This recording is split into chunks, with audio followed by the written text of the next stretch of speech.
हरिशरणम श्री गुरुचरण कमलभ्यो नमः। श्री हनुमते नमः। प्रिय सज्जनों, आज हम प्रथम स्कंद के 5वें अध्याय का वाचन करेंगे। किस प्रकार भगवान वेदव्यास और महर्षि नारद जी का संवाद होता है, उसका वाचन हम 5वें अध्याय में करेंगे।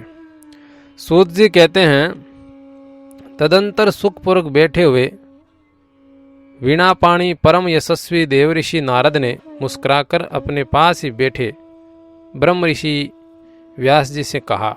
नारद जी ने प्रश्न किया, हे महाभाग व्यास जी, आपके शरीर एवं मन दोनों ही अपने कर्म एवं चिंतन से संतुष्ट है ना?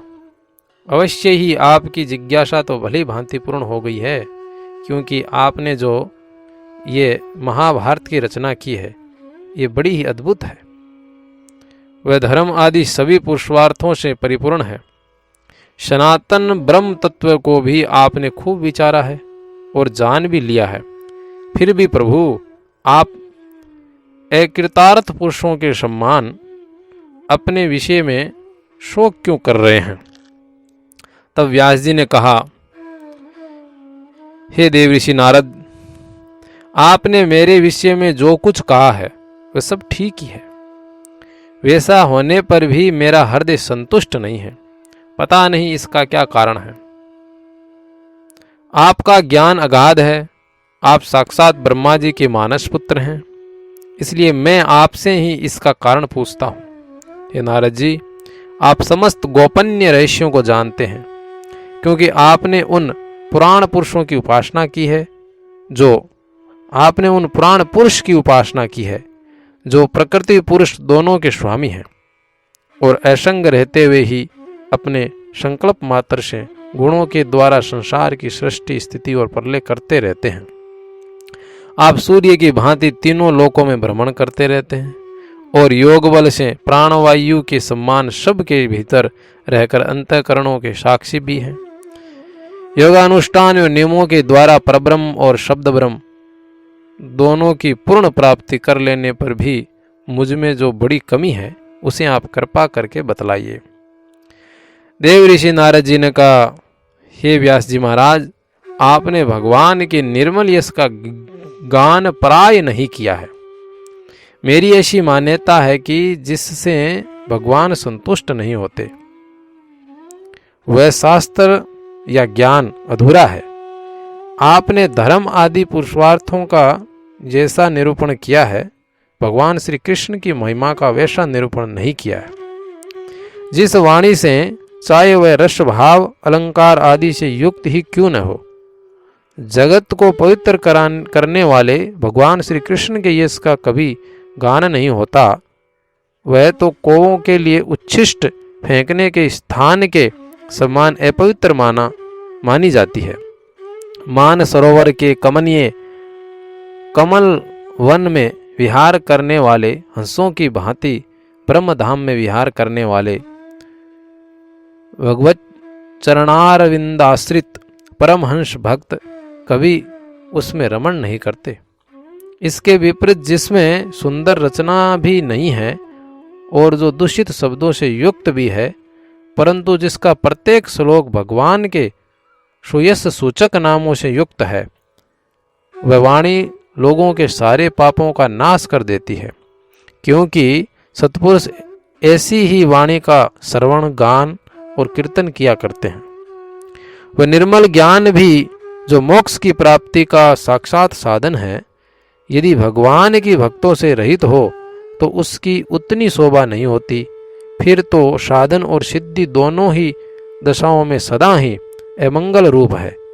वह काम्य कर्म और जो भगवान को अर्पण नहीं किया गया है, ऐसा अहेतुक निष्काम कर्म भी कैसे सुशोभित हो सकता है?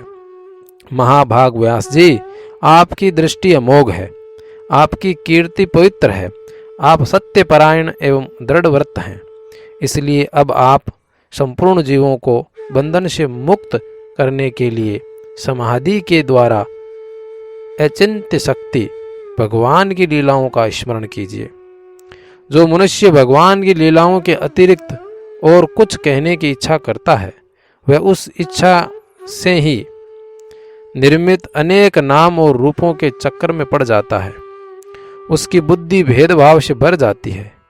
जैसे हवा के झकोरों से डगमगाती हुई डोंगियों को कहीं भी ठहरने का ठौर नहीं मिलता, वैसे ही उसकी चंचल बुद्धि कहीं भी स्थिर नहीं हो पाती।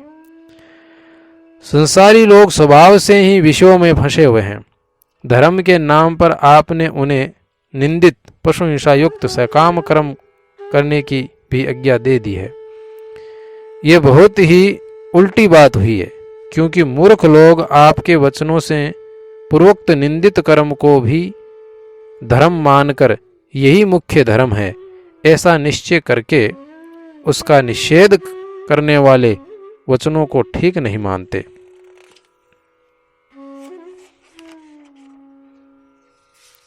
हरिशरणम। भगवान अनंत है। कोई विचारवान ज्ञानी पुरुष ही संसार की ओर से निवृत्त होकर उनके स्वरूप भूत परमानंद का अनुभव कर सकता है। अतः जो लोग पारमार्थिक बुद्धि से रहित हैं और गुणों के द्वारा नचाए जा रहे हैं, उनके कल्याण के लिए ही आप भगवान की लीलाओं का सर्वसाधारण के हित की दृष्टि से वर्णन कीजिए। जो मनुष्य अपने धर्म का परित्याग करके भगवान के चरण कमलों का भजन सेवन करता है, भजन परिपक्व हो जाने पर तो बात ही क्या, यदि इससे पूर्व ही उसका भजन छूट जाए तो क्या कहीं भी उसका कोई अमंगल हो सकता है। परंतु जो भगवान का भजन नहीं करते और केवल स्वधर्म का पालन करते हैं, उन्हें कौन सा लाभ मिलता है।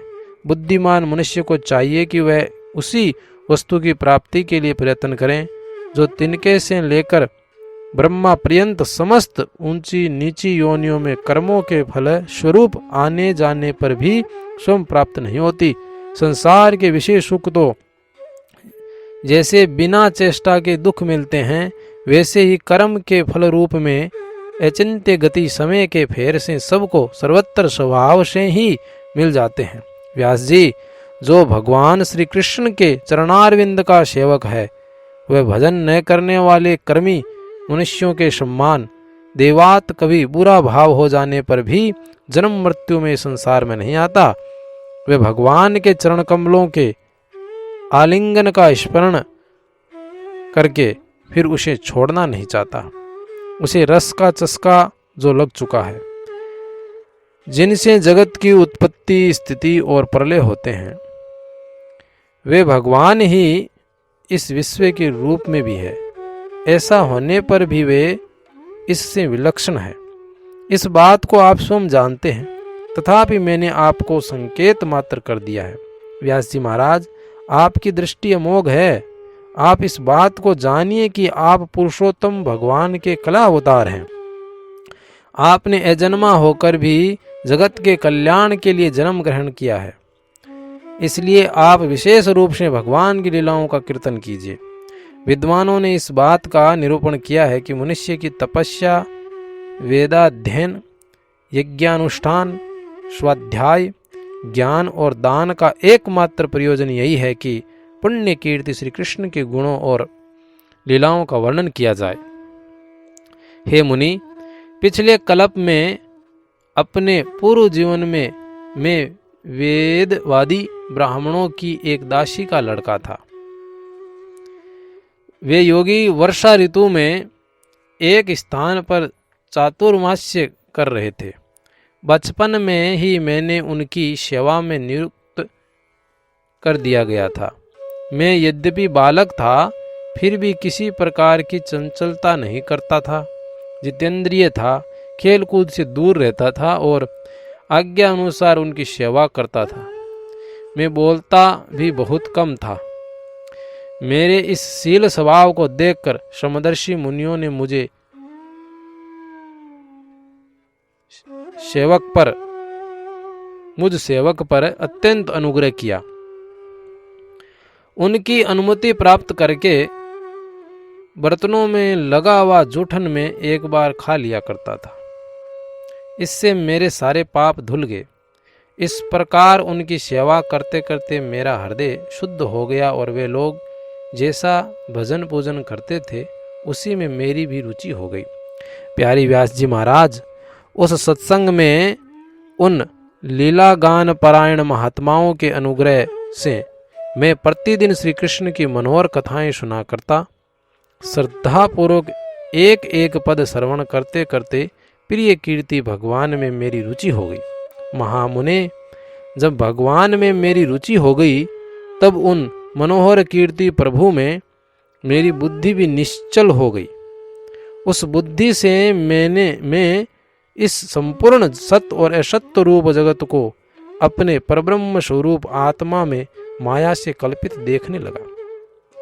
इस प्रकार शरद और वर्षा, इन दो ऋतुओं में तीनों समय उन महात्मा मुनियों ने श्री हरि के निर्मल यश का संकीर्तन किया और मैं प्रेम से प्रत्येक बात सुनता रहा। अब चित्त के रजोगुण और तमोगुण को नाश करने वाली भक्ति का मेरे हृदय में प्रादुर्भाव हो गया। मैं उनका बड़ा ही अनुरागी था, विनयी था। उन लोगों की सेवा से मेरे पाप नष्ट हो चुके थे। मेरे हृदय में श्रद्धा थी, इंद्रियों में संयम था एवं शरीर, वाणी और मन से मैं उनका आज्ञाकारी था। उन दीन वत्सल महात्माओं ने जाते समय कृपा करके मुझे उस गुह्यतम ज्ञान का उपदेश किया जिसका उपदेश स्वयं भगवान ने अपने श्रीमुख से किया है। उस उपदेश से ही जगत के निर्माता भगवान श्री कृष्ण की माया के प्रभाव को मैं जान सका, जिसके जान लेने पर उनके परम पद की प्राप्ति हो जाती है। सत्य संकल्प श्री व्यास जी महाराज पुरुषोत्तम भगवान श्री कृष्ण के प्रति समस्त कर्मों को समर्पित कर देना ही संसार के तीनों तापों की एकमात्र औषधि है। ये बात मैंने आपको बतला दी।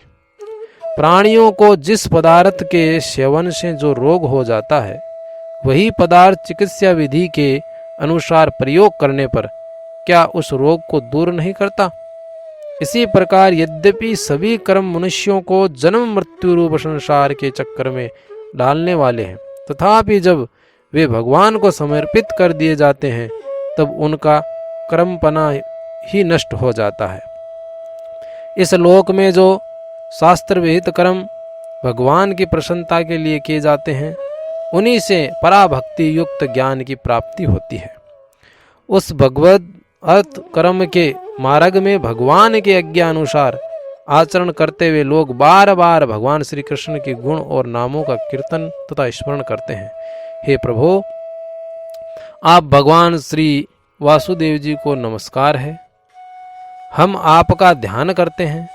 प्रद्युम्न, अनिरुद्ध और संकर्षण को भी नमस्कार है। इस प्रकार जो पुरुष चतुर्वयु रूपी भगवान मूर्तियों के नाम द्वारा प्राकृत मूर्ति रहित अप्राकृत मंत्र मूर्ति भगवान यज्ञ पुरुष का पूजन करता है, उसी का ज्ञान पूर्ण एवं यथार्थ है। व्यास जी महाराज, जब मैंने भगवान की आज्ञा का इस प्रकार पालन किया तब इस बात को जानकर भगवान श्री कृष्ण ने मुझे आत्मज्ञान, ऐश्वर्य और अपनी भाव रूपा प्रेमा भक्ति का दान किया। ये व्यास जी, आपका ज्ञान पूर्ण है। आप भगवान की ही कीर्ति का, उनकी प्रेममयी लीला का वर्णन कीजिए। उसी से बड़े बड़े ज्ञानियों को भी जिज्ञासा पूर्ण होती है। जो लोग दुखों के द्वारा बार बार रोंदे जा रहे हैं उनके दुख की शांति इसी से हो सकती है, और कोई उपाय मुझे नजर नहीं आता। हरि शरणम। आज का अध्याय यहीं समाप्त होता है। कल हम 6ठे अध्याय का वाचन करेंगे जिसमें नारद जी अपने पूर्व चरित्र का वर्णन करेंगे। हरि शरणम, हरि शरणम।